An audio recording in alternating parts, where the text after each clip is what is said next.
সাল্লাল্লাহু আলাইহি ওয়াসাল্লাম বলেন যে এই মাসের ভিতরে আল্লাহ তাআলা নুজুলুল কোরআন, এই মাসের ভিতরে আল্লাহ তাআলা কোরআন নাযিল করেছেন।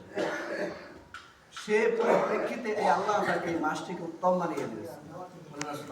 সুবহানাল্লাহ।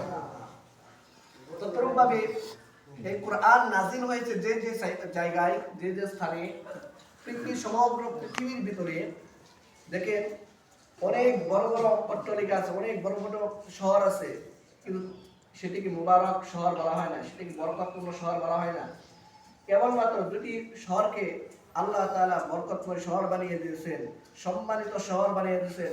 সেই কারণে সেক্ষেত্রে আমরা দুটি শহরকে বলি মক্কাতুল মুকাররমা আর একটা মদিনাতুল মুনাওয়ারা। কি বরকতপূর্ণ শহর না এই দুটা? সম্মানিত শহর না? কেন? এই দুটি শহরের ভিতরে আল্লাহ তাআলা কোরআনুল কারীমকে নাযিল করেছেন।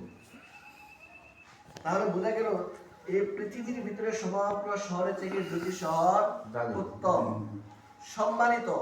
কারণ ওই দুটি শহরের ভিতরে কি হয়েছে? কোরআন নাযিল করা হয়েছে। সেই কারণে এই দুটি শহর উত্তম।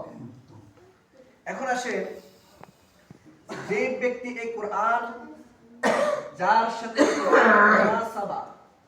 সম্পর্ক যত বেশি হবে, আল্লাহ তাআলা তার মর্যাদা, তার মাহাত্ম্য তত বেশি বাড়িয়ে দেবেন। সুবহানাল্লাহ।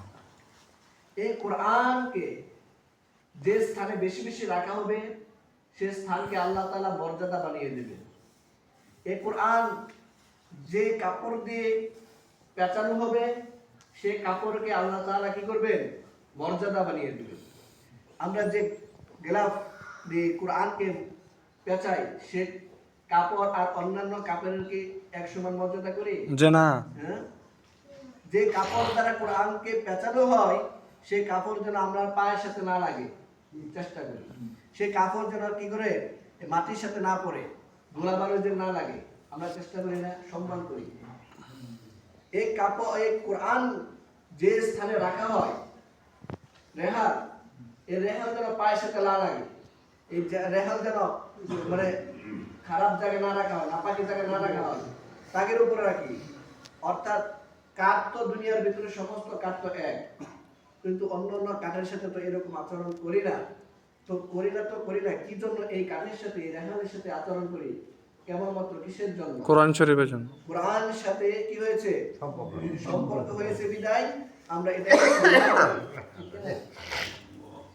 ততরূপ ভাবে এই কোরআন কারীমকে যে পাতার ভিতর লেখা হয়, অন্যান্য হাজার পাতার সমান তো এই পাতাটা তো মুনাসাবা এক, ঠিক না?